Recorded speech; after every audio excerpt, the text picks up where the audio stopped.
할렐루야. 우리 좌우에 계신 분하고 이렇게 한번 인사하겠습니다.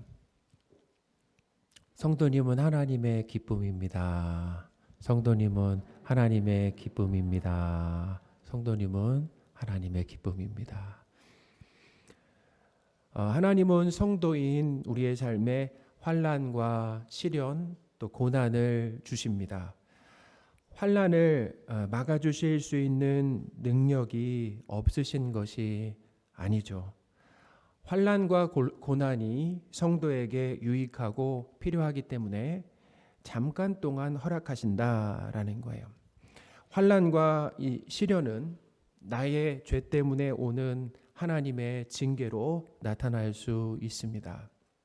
또한 성도로서 거룩하게 살려고 할 때 세상으로부터 오는 미움과 핍박이기도 합니다.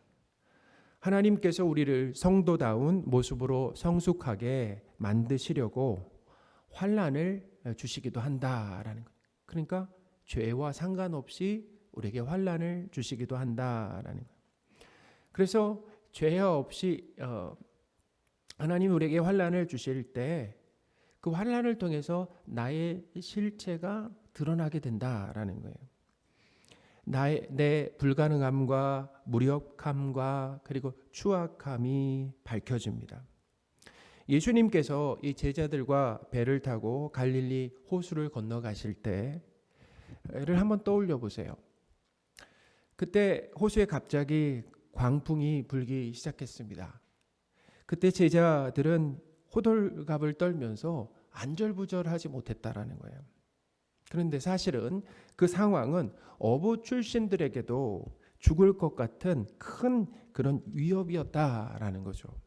그때 예수님은 바람과 이 물결을 잠잠하게 하시면서 이 제자들의 이 믿음 없는 것을 꾸짖으셨다라는 거예요. 누가복음 8장 25절입니다. 제자들에게 이르시되 너희 믿음이 어디 있느냐 하시니 그들이 두려워하고 놀랍게 여겨 서로 말하되 그가 누구이기에 바람과 물을 명함에 순종하는가 하더라. 아멘. 제자들은 이 광풍이라고 하는 이 고난이죠. 고난으로 인해서 자신들의 그 무력함을 알게 되었어요. 그렇죠? 평상시에는 몰라요, 우리가. 근데 광풍을 만나게 되면은 그 광풍 앞에 어때요? 광풍도 괜찮다. 내 능력으로 이겨낼 수 있다라는 거 그렇게 고백하는 것이 아니라 대처하는 것이 아니라 광풍 앞에 무너지는 내가 죽을 것 같다라고 하는. 그러니까 뭐예요? 제자들의 그 무력함, 그 연약함이 드러난 거 아니겠습니까? 근데 그것만 드러나는 것이 아니라 예수님이 누구신가라고 하는 것이 드러났잖아요. 그러니까 예수님이 하나님이시다라고 하는 것, 하나님의 능력이 그 고난 가운데 드러나게 되었다라는 거예요. 그래서 이 환난과 고난을 통과하면은 우리의 무력함과 하나님의 전능하심을 알게 된다라는 거죠. 하나님의 은혜와 도움 없이는 한순간도 살 수 없습니다라고 하는 고백을 하게 된다라는 거예요. 이 성도의 이 성숙함이라고 하는 것이 무엇인가? 그것은 하나님 없이도 나 혼자서 잘할 수 있습니다라는 것이 아니에요. 신앙생활에는 고수가 없습니다.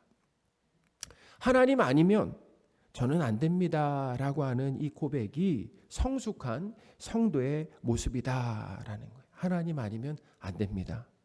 하나님의 은혜로 저를 꼭 붙들어 주시지 않으면 안 됩니다라고 하는 이 고백이 바로 뭐냐면 성숙한 성도의 고백이다라는 거죠. 하나님은 우리를 이 자리로 이끌어 가신다라는 거예요. 또한 이 환난은 내 뜻과 내가 원하는 대로 되지 않을 때 오는 고통이다라는 거예요. 우리가 환난을 당할 때 그 상황 가운데 고통스러워하는 것은 뭐냐면 그 상황이 내가 원하는 상황이 아니라는 거예요. 그렇죠? 나는 이런 상황을 원하지 않는데 원치 않는 상황이 나에게 발생했을 때 그 환난, 그것이 환난이라는 거죠. 고통이죠. 우리는 높아지고 부자가 되고 그리고 안정적이고 싶은데 하나님은 우리에게 낮추심을 허락해요. 낮추심, 가난함, 이 질병들을 허락하시는 것입니다. 그런 고통스러운 상황 가운데서 성도는 하나님이 존재하시는가? 하나님에게 능력이 있으신가? 우리를 향한 이 사랑까지도 의심하게 된다라는 거예요. 그러니까 하나님께서 나와 함께 하시며 나를 사랑하시는 것이 맞는가라고 하는 그런 회의감이 들기도 한다라는 거예요. 하나님은 환난 중에도 성도를 향한 이 사랑하심을 내적으로 증명해 주십니다. 성령 하나님께서 성도인 우리 마음에 하나님의 사랑을 부어주시는 거예요. 하나님의 사랑을 부어주심으로 하나님께서 우리를 사랑하신다라고 하는 것을 확신하게 하신다라는 거죠. 로마서 5장 5절입니다. 소망이 우리를 부끄럽게 하지 아니함은 우리에게 주신 성령으로 말미암아 하나님의 사랑이 우리 마음에 부은 바 됨이니. 아멘. 사랑하는 여러분, 우리 인생의 환난에도 우리를 향한 이 하나님의 사랑은 여전히 변함없음을 믿으시기 바랍니다. 환난 중에도 하나님께서 성도인 나를 여전히 사랑하신다는 이 확신으로 인하여서 환난을 잘 통과하면은 결국 어떤 일이 일어나는가? 결국 우리가 의지하며 내 힘과 기쁨으로 삼았던 우상인 풍요와 안정과 쾌락과 성공 등의 이 추구를 내려놓게 된다라는 환난으로 말이죠. 그리고 뭐예요? 하나님과 하나님 나라에 대한 소망을 품게 된다라는 거예요. 이것이 하나님이 우리를 환난을 통해서 주시는 그 유익이다라는 거예요. 그래서 바울은 그랬잖아요. 환난을 즐거워하나니라고 고백한 거죠. 환난을 통해 하나님과 하나님 나라에 대한 소망을 굳건하게 하시는 하나님을 찬양합니다. 그러니까 우리가 사실 이 땅에서 하나님 아닌 것으로 즐거움 삼으면서 산 것 아니에요. 내 힘과 기쁨을 삼으며 살았잖아요. 그렇죠? 그런데 환난을 통과하니까 하나님을 즐거워하게 되는, 하나님을 기뻐하고 하나님을 내 힘으로 삼게 되는 그런 일들이 일어나게 된다. 하나님으로 즐거워하게 된다라는 거예요. 그게 이제 로마서 5장 11절 말씀의 그 내용입니다. 이 오늘 본문은 하나님께서 우리를 사랑하시는 외적이고 그리고 객관적인 증거를 알려준다라는 거예요. 내적이라고 하는 것은 뭐냐면은 성령 하나님이 우리 안에서 역사하심으로 그 사랑을 깨닫는 거잖아요. 근데 외적으로 우리 몸 밖에 외적으로 하나님이 우리를 사랑하시는 그 증거, 가장 확실한 증거, 객관적인 증거가 무엇인가라고 하는 것을 가르쳐 준다라는 거예요. 하나님께서 성도인 우리를 사랑하시는 가장 확실한 증거는 바로 예수님의 십자가다라는 것입니다. 사랑하는 여러분, 우리의 감정이나 현재 지금 감정이나 느낌과 현재 상황과 형편에 상관없이 하나님은 우리를 사랑하십니다. 우리는 이것을 꼭 붙들어야 돼요. 우리의 감정이 어떠하든지 현재 형편이 어떠하든지 하나님 우리를 사랑하신다라는 거죠. 하나님께서 만약에 나를 사랑하신다라고 한다면은 무엇으로 그 사랑을 표현하시면 좋겠습니까? 하나님이 저를 사랑하죠. 부모님이 나를 사랑한다면, 제가 이제 아이를 키우다 보니까 그래요. 제가 혼내잖아요, 아이를. 그럼 아이가 이렇게 기가 죽잖아요. 그러면서 좀 관계가 풀어지면은 저한테 와서 하는 말이 있어요. 아빠 나 사랑해? 그러는 거예요. 당연히 사랑하지. 사랑하니까 잘 되라고 혼내는 거지. 근데 그 아이 입장에서는 뭐냐면 사랑하면 혼내지 않았으면 좋겠다. 그렇죠? 사랑하면 혼내지 않았으면 좋겠다라고 그러잖아요. 부부 사이에 사랑을 느끼는 이 방식이 서로 다릅니다. 스킨십이나 사랑한다는 고백을 받을 때 이 사랑을 느끼거나 또 배우자로부터 원하는 선물을 받을 때 또 진지한 대화를 할 때 또 함께 여행을 할 때 청소를 해줄 때 등등 이렇게 사랑을 느끼는 방식이 각각 다르다라는 거죠. 그래요. 저도 막 집안일을 예의입니다. 제가 그렇게 한다는 게 막 집안일을 막 제가 막 열심히 했어요. 왜 열심히 해요? 아내를 사랑하는 마음에서 막 열심히 했더니 아내가 막 열심히 했는데도 막 별로 관심도 안 갖고 고마워하지도 않는 거예요. 남편이 어떻게 해요? 마음이 불편하죠. 왜냐하면 아내를 사랑해가지고 막 청소를 막 열심히 했는데, 설거지를 했는데, 막 분리수거를 했는데 별로 관심을 안 갖는 거예요. 고마워하지 않는다라는 거죠. 그래서 그걸로 뭐가 일어나? 이제 부부싸움이 막 일어나는 거 아니에요? 근데 아내는 그런 거 원하지 않는다라는 거예요. 분리수거는 내가 할게, 청소는 내가 할게, 설거지는 내가 할게. 남편은 뭐 해주기를 원하는 거예요? 밖에서 돈 벌어오라고요? 남편에게 원하는 것은 진지한 대화를 하기를 원한다라는 거예요. 아내가. 바쁘지만 밥을 먹든 차를 마시든 앉아서 진지하게 마음에 있는 이야기를 좀 나눴으면 좋겠다. 그렇게 나눌 때 아내는 사랑을 느낀다라는 거예요. 참 사랑을 느끼는 방식이 다른 거 아니겠습니까?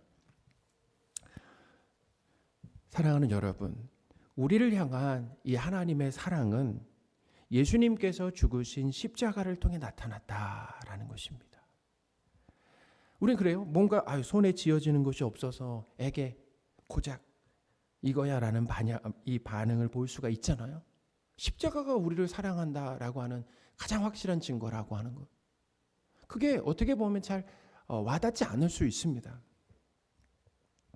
그런데 하나님은 우리를 사랑하셔서 자기 생명을 주신 것이다라는. 사랑하셔서 뭘 주셨냐면 자기 생명을 주셨다. 그러니까 생명을 주는 것보다 더 큰 사랑이 있습니까? 없죠. 생명을 주는 것보다 더 큰 사랑이 어디 있겠습니까? 우리는 사랑하기 때문에 시간도 주고 마음도 주고 돈도 줄 수 있어요. 근데 사랑하기 때문에 생명을 준다라고 하는 것은 좀 생각해 봐야 되는 거 아니겠습니까? 예수님의 이 십자가는 세상을 창조하신 하나님께서 우리를 사랑하시는 가장 확실한 증거다라는 거예요. 로마서 5장 8절입니다. 우리가 아직 죄인 되었을 때 그리스도께서 우리를 위하여 죽으심으로 하나님께서 우리에 대한 자기의 사랑을 확증하셨느니라. 아멘. 그러니까 하나님이 우리를 사랑하시는데 그 사랑을 뭘로 나타났다고요? 바로 예수님의 십자가로 나타내셨다라는 것입니다. 하나님은 죄인인 우리를 사랑하셔서 우리가 받아야 할 이 죄의 형벌을 하나님의 아들 예수님이 대신 받아 십자가에서 죽게 하셨다라는 거예요.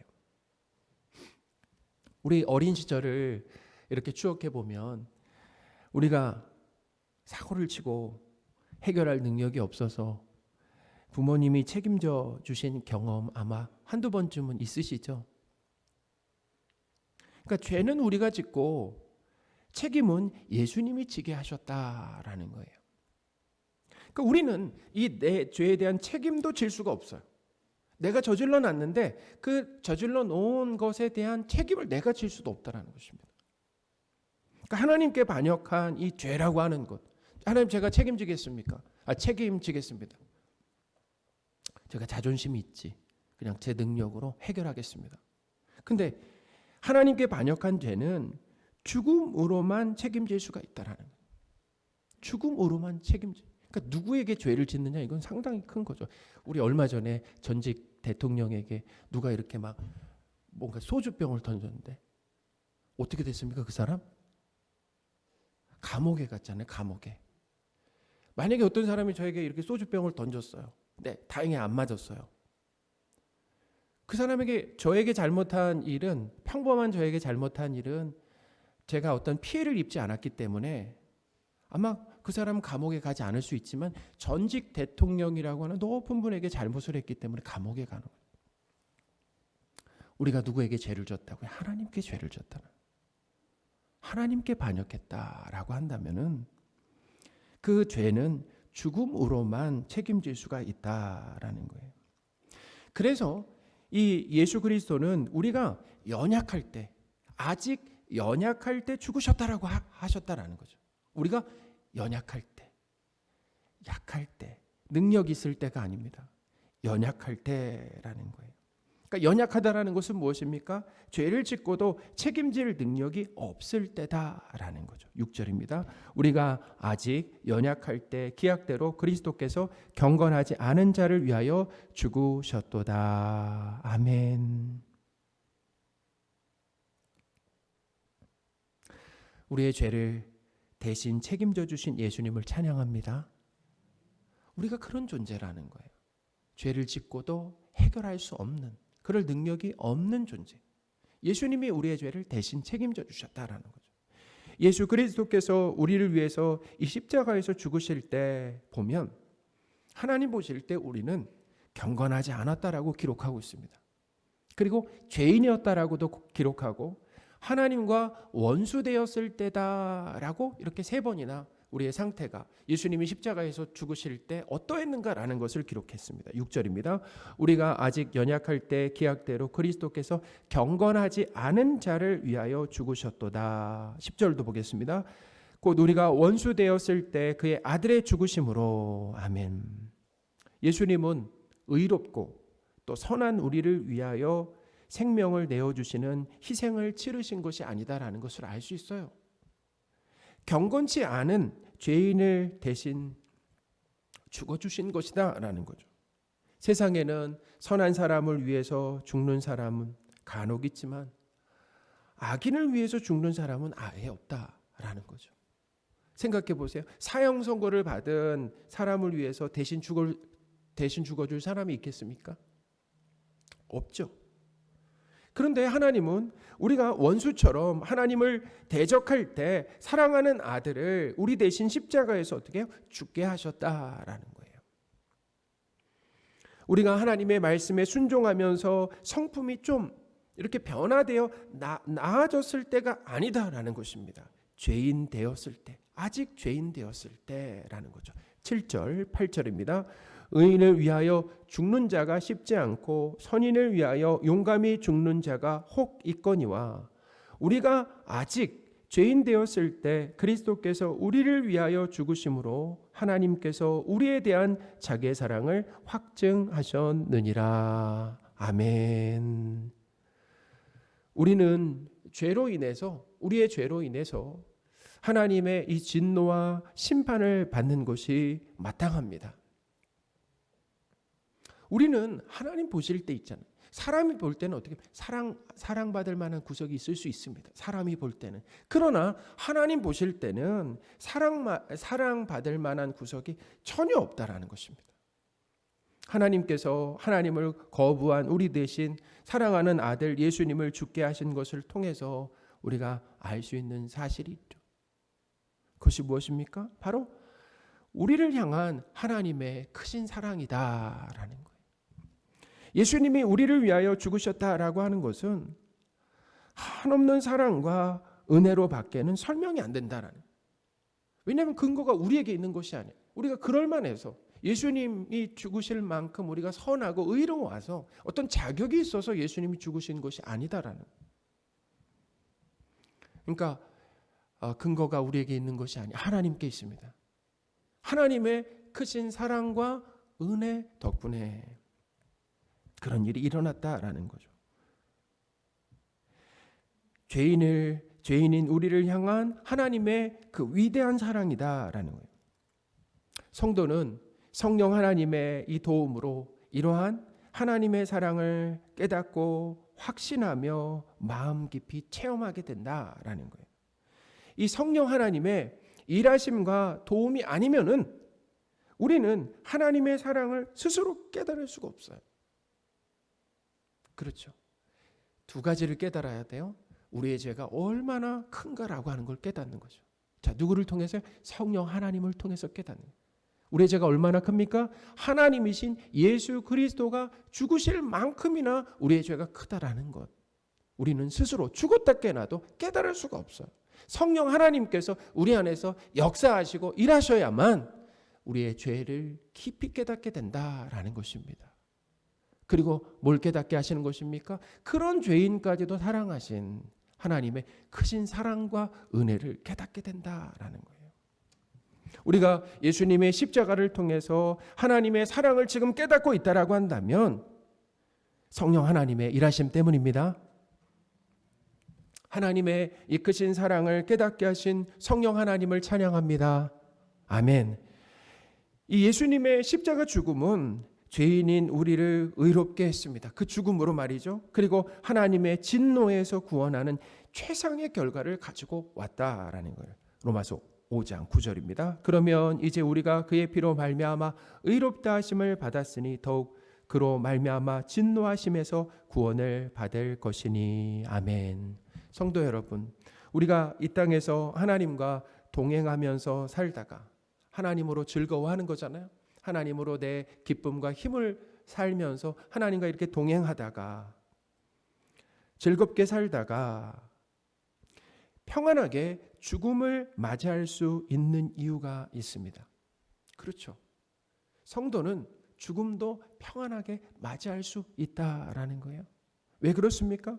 바로 죽음 후에 심판받는 것이 아니라, 심판받는 것이 아닙니다. 하나님 아버지께로 갈 것이기 때문이다라는 거예요. 할렐루야. 그러니까 예수 그리스도의 이 십자가로 인하여서 죽음 후에 있을 하나님의 진노와 심판에서도 우리가 어떻게 됐다라는 것입니까? 구원을 받았다라는 거 아니겠습니까? 그러니까 이 땅에서도 예수님을 믿고 하나님의 자녀로, 하나님으로 인하여서 즐거워하며, 그리고 하나님으로 인하여서 평안을 누리다가 죽음 앞에, 우리가 제일 두려워하는 그 죽음 앞에서도 평안하게 죽음을 맞이할 수 있는 것은 죽음 후에 심판이 있는 것이 아니라 하나님 아버지께로 돌아가기 때문이다라는 것을 믿으시기 바랍니다. 그것이 바로 예수님의 십자가로 이룬 결과다라는 거예요. 하나님께서 사랑하시는 성도 여러분, 그러니 우리 인생과 신앙생활을 통해서 우리의 훌륭함과 기특함이 드러나는 것이 아닙니다. 오히려 우리의 불가능함, 무력함입니다. 하나님의 말씀을 주셨지만 여전히 하나님에 대한 불신과 그리고 불순종으로 살아가는 우리의 이 불가능함, 무력함, 추악함이 드러나고, 그런 죄인을 위해 생명까지 내어주신 그 하나님의 사랑이 우리의 인생 가운데 어떻게 되는 것입니까? 그것이 증명된다라는 거예요. 그러니 성도인 우리에게는 하나님을 향한 감사와 찬양밖에 나올 것이 없다라는 거죠. 우리 죄의 깊이를 알고 하나님 사랑의 넓이, 높이, 깊이를 알게 될 때 우리에게선 뭐만 나오게 된다고요? 감사와 찬양만 나오게 된다라는 것입니다.